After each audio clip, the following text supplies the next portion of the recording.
is the topic? Okay, Chinese business culture. It's okay, you come. I hope. Chinese business culture, and I have my friend here, Alfred Zhou. Edward Zhou. Long history, right? We know each other for past 4 years almost. He was my visiting scholars, and he's been in Alfred for 4 years almost. And his wife is Daisy. Daisy is, I don't know whether you can listen to this. Return play. She's very good at it. We haven't been bad shape from you. We have so many shows set up already. Now let's talk about Edward. Edward, he's an associate professor at Hunan University of Commerce, and he has been CFO for a company there. What else you have title? You're one of the most handsome teacher I know that at HUC, right? Look at the way you dress up for this. And thank you for wearing the purple tie. It's wonderful. It's matching our color. Okay, it's good. Wonderful. Thank you. Anything else I should mention about you? No? He's shy. All right. Well, he has one paper.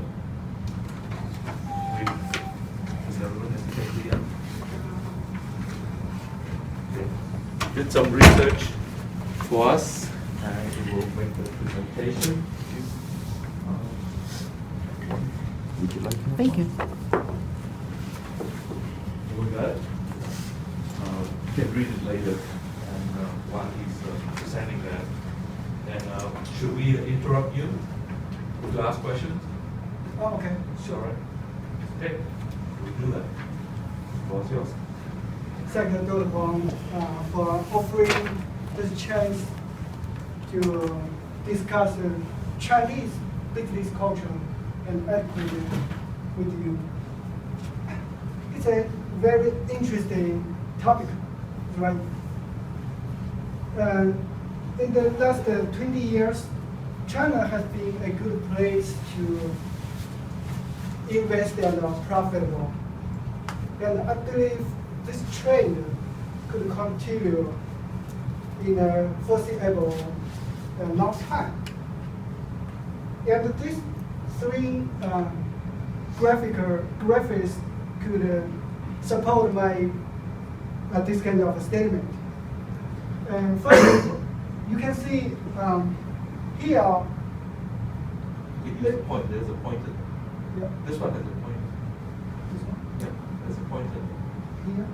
I don't know. Yeah. There's a pointer. I know that.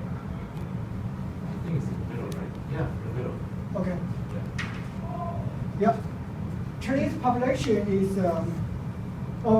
more than 1.3, and it's almost equal the American population and the European together. So this population means that their market basis is huge. And what's more, for the luxury goods market, this paper is from Economist. And from almost 2005 and 6 or 7, in China, the market of luxury goods increased very fast. And so far, it's bigger than United States and Japan. So the urbanization process have made a lot of consumer power for Chinese huge population, and more rich people and middle class people increased very fast. So by this talking, China's market and China's opportunity will still exist for a long time. So today, I would like to provide some evidences and examples to illustrate China's business culture and etiquette. I like the example 5 because 5 means stability and sustainability. Our hands have 5 fingers, so we hold the materials firmly. And our foot have 5 toes, so we can work steadily. So I would like, I think if we could analyze some topics from 5 different perspectives, it could be more systematically and have a deep insight of some topics. So today, I would like to provide 5 facts about China's business culture and 5 philosophical traits, 5 features, 5 basic backgrounds, and also 5 tips help you to do business in China, and 5 taboos to avoid something. And I hope this kind of introduction could help you understand Chinese business, Chinese market more deeply, and also have some idea to achieve success in the Chinese market. Firstly, let me introduce some definitions of culture and business culture. Generally, culture is the sum of attitudes, customs, and beliefs that distinguish one group of people from another. So culture is transmitted through language, material objects, rituals, institutions, and some others from generation to another. And according to Gerd Hofstadter, business culture is the collective programming of the mind that distinguishes of the members from one category to another group. So today we are focused on business culture, a subcategory of the whole culture. Firstly, I would like to introduce 5 Confucius philosophical traits of business culture.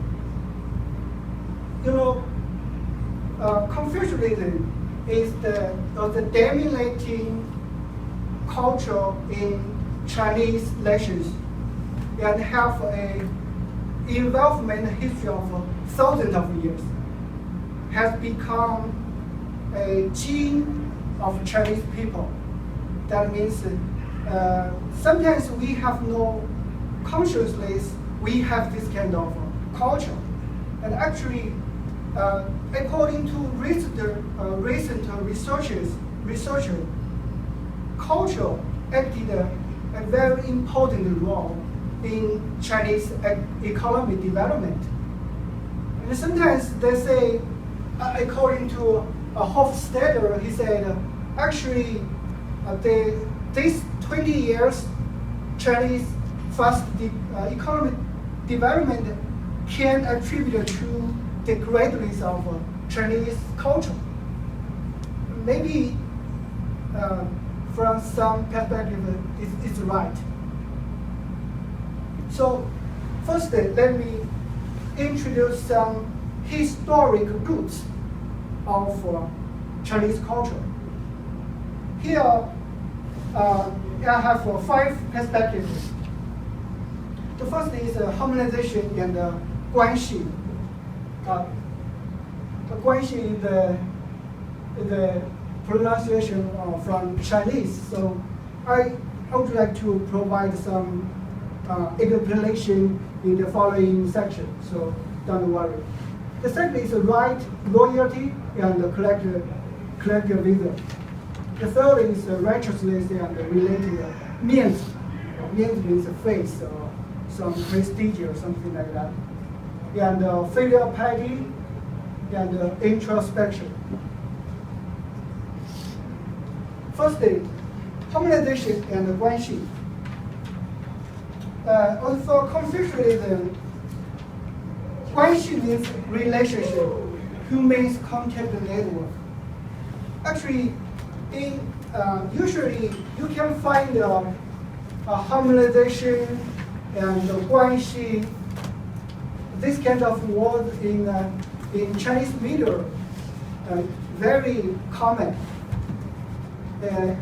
Yesterday, I found in Chinese main media, Guangming daily newspaper. It's a harmonization is the basis of everything. So harmony could be the center of Chinese Confucianism center and Confucianism culture. And in this later work, family is the center. And the culture preaches harmony is the basis of a family. And they say harmony could create fortune. Harmony could create prosperity. Harmony could create everything. If your family is very harmony, you can achieve a bigger success than you can expect. So the involvement from this harmonization philosophical traits involved 5 codes of ethics, including leaders, including ruler and subject, parents and son, father and son, husband and wife, older brother and younger brother, and the relationship of friends. So the center is kinship, in the family relationship. It's always the same. And outside of kinship is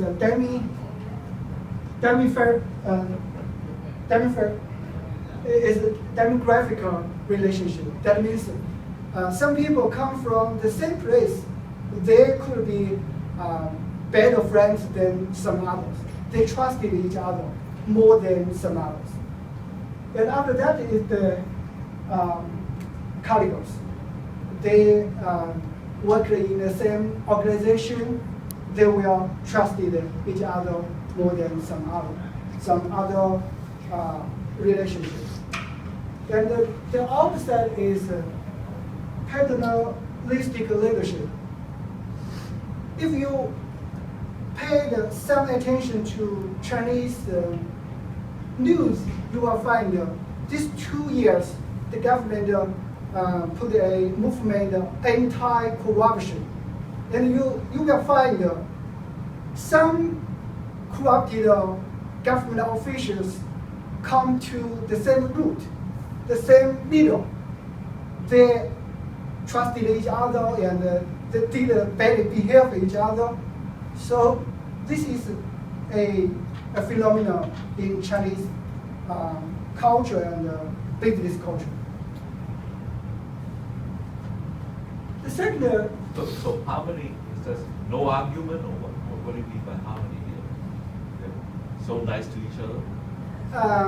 Harmony, actually, these 5 traits interacted each other.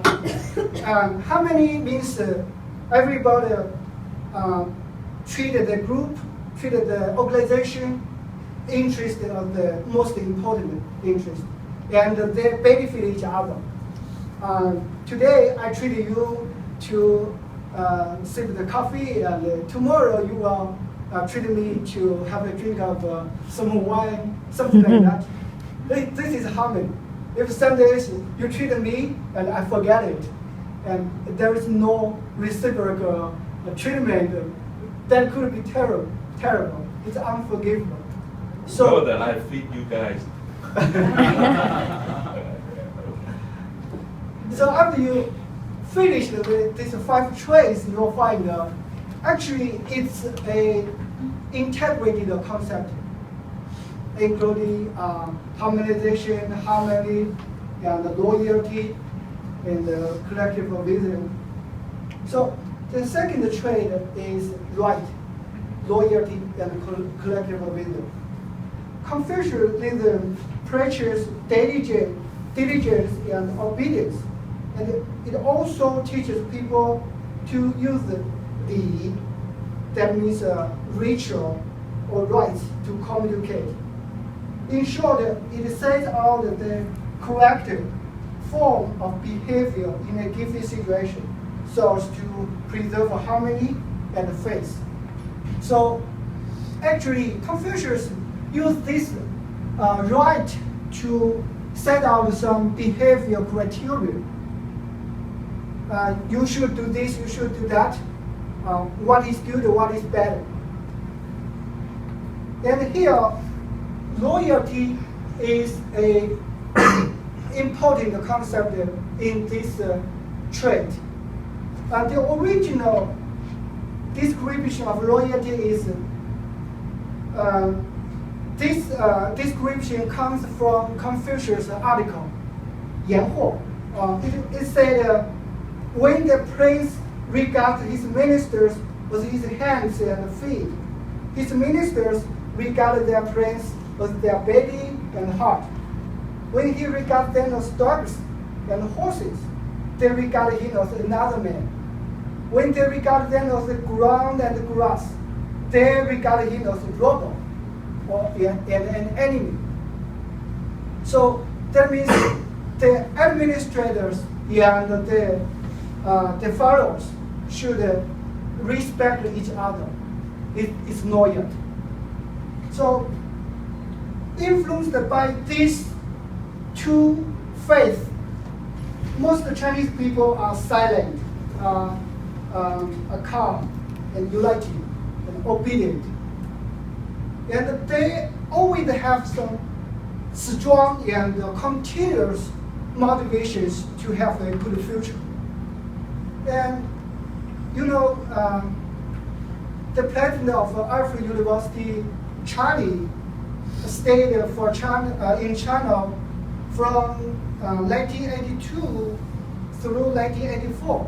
So one day he evaluated this group, the Chinese people. So Chinese are one of the most resilient people in the world. Sometimes you cannot imagine how they can endure some difficulty and want to get success, want to get a good future. Here, I would like to show you some pictures about. It's not very clear. This picture shows you the conditions are very, very hard. There's no, it's a fall, and you know what this, yeah, it's basketball standard. You cannot imagine how they can very happy to play basketball in this kind of condition. And this guy, this picture was taken 10 years ago, whose name is Ma Jun. Last year, he became a PhD student at University of Toronto, Canada. He comes from this kind of very, very difficult conditions. But he always motivated himself and his brothers. We should work hard. We should resilient from these hard conditions. And 20 years ago, this is Ma Jun's school.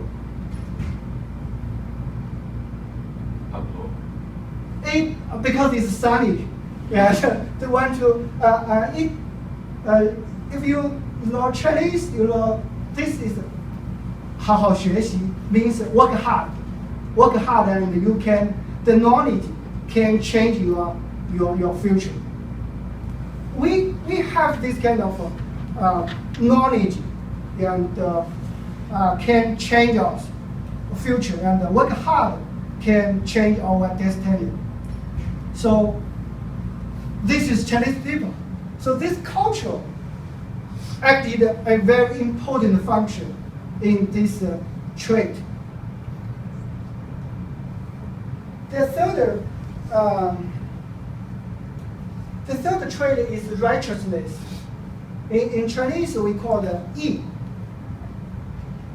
And related means faith. Righteousness, namely the personal character and the moral value of righteousness, is essential for a man with honor, mentioned by Confucius in the article called Jiahua. So, in connection with modern management, managers, the culture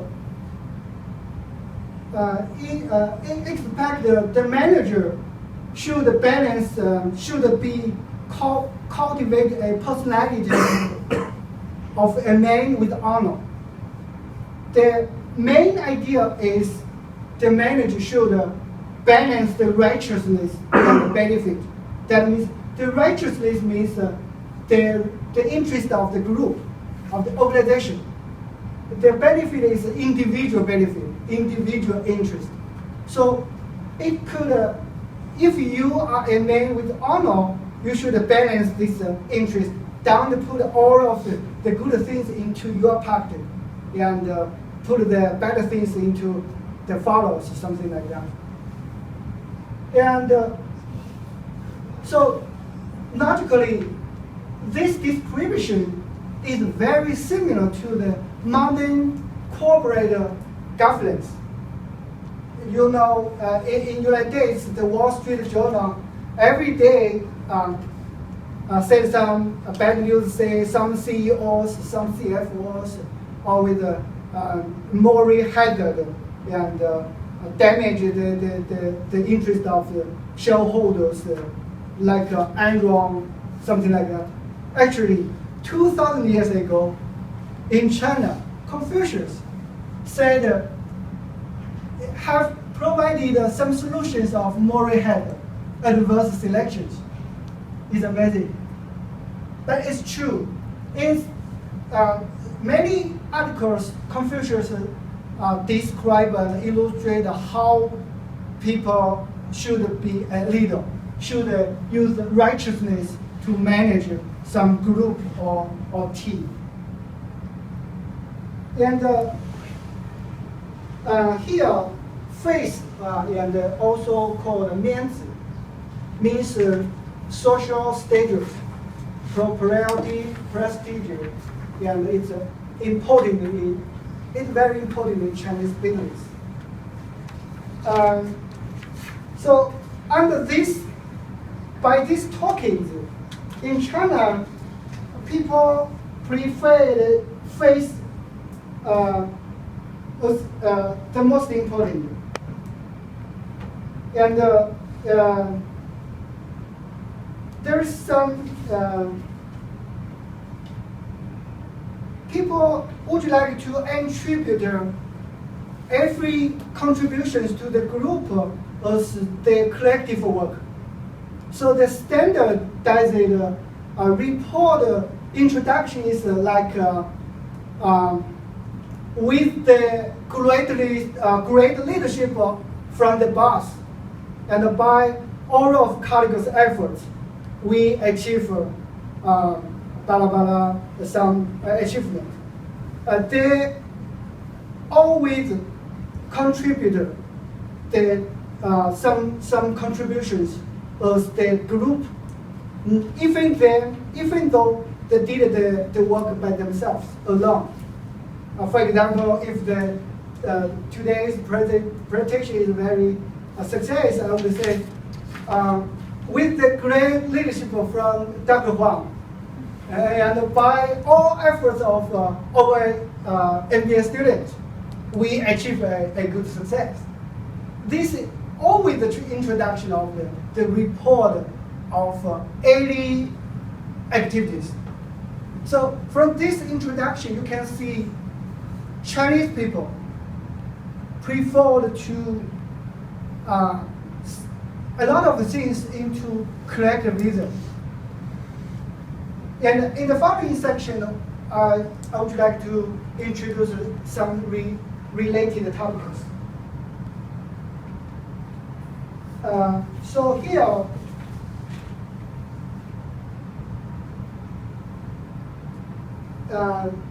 also have some related concept about faith. Faith is important in China's business. As a Chinese old saying goes, you can kill a man, but you cannot insult a man. Also means a scholar prefers death to humiliation. This is righteousness. The fourth is filial piety. Filial piety is a virtue of respect for one's parents and ancestors. It also means you should respect someone who is older than you. So in China's business, please, I would like to set a caution for you guys. Do not call an old person first name. It's a very disrespected in China. That's why I said Dr. Hua, not Widow. Sam? You can call the positions and the family names together. For example, Dr. Huang or Professor Huang. It's common in United States to call, even I call Dr. Huang's first name. Actually, I hesitate to do that because my culture influenced me. But it's usual. But in China, it's very disrespectful. If you want to do a business with an organization, the CEO is appeared. You call it, for me, Edward. What? I do believe all of the business could be terrible. You cannot achieve 80 girls. It's very disrespectful. So the safer way is call the position and the family name together, or just the position. So the historical root is from filial piety. They respect elder people. So in the business, in some companies, if elder people appear, even though his rank is not very high, is low, you should use show your respect. It's important. Oh, yeah. Question. What happens if someone that's like a CEO of a company is younger than you, but has a better title? Do you still qualify like their position? Yeah, it's safe. Because in China, many people, almost every person, pay more attention to their face. You call him the first name or the directory, he would feel very uncomfortable and feel I'm losing face. I'm not comfortable. So the result could be not very good. So the high ranker leaders and elder person, just for the first contact, if you are very familiar, it's okay. It's very okay. But for the first time, you should be careful. Don't do that. And in the last section, I will provide some taboos and also related to this kind of topic. The next trait is introspection. A key Confucianism concept is that in order to govern the others, one must first govern oneself. according to the universal order. So this trade encourages managers to keep improving knowledge and expertise. Confucius said we should introspect ourselves 3 times every day. That means introspection also is very important. These are the 5 traits from Confucianism, from Confucius philosophy. So if you have some problem, just raise your hand and I will stop. But is that some of those traits are very ideological. Uh-huh. I mean, it's not easy. I mean, you have to introspect 3 times a day. Who would do that? Jack Ma. Alibaba. What's his name? Pardon? What's the Alibaba guy's Jack name? Ma. Jack Ma. Yeah, he did that. And he You met. did that? He did Yeah. enjoy it. That's a lot. Sometimes he like a famous writer, Jin Ru's books like Dr. Huang. And he said a name of his office is Guangmingdi. It's hard to explain for you. Guangmingdi is a very important place for some. It's noble. Maybe Dr. Huang can No. That means he believes Chinese culture deeply. Jack Ma. I will say something about Jack Ma in the following section. So far so good? Okay. So let me following the as Dr. Huang said, it's ideology. So I should choose some examples to explain more deeply from this perspective. 5 important features of China's literature, culture, and the related background. So when you know the background, you will have a deep insight about the Chinese culture. These have the features included 5 perspectives. It's from Georg Hofstadter, 5 cultural dimensions. Hofstadter is one of the present most important cross-cultural researchers.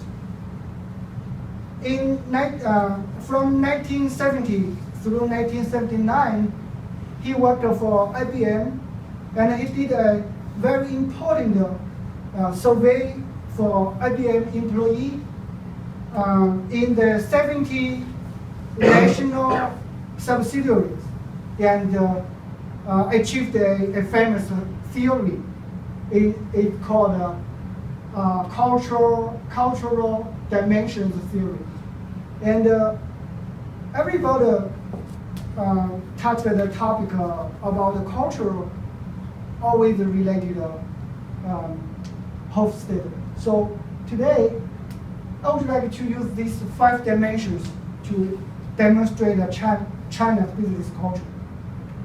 The first is Power Distance Index, PDI. PDI is the extent to which the less powerful members of organizations and institutions accept and expect that power is distributed unequally. That means if the leaders treat the followers unequally, the tolerance level is what? What is the in China, the PDI is very high. As I discussed in the following in the previous section, I said something like about this.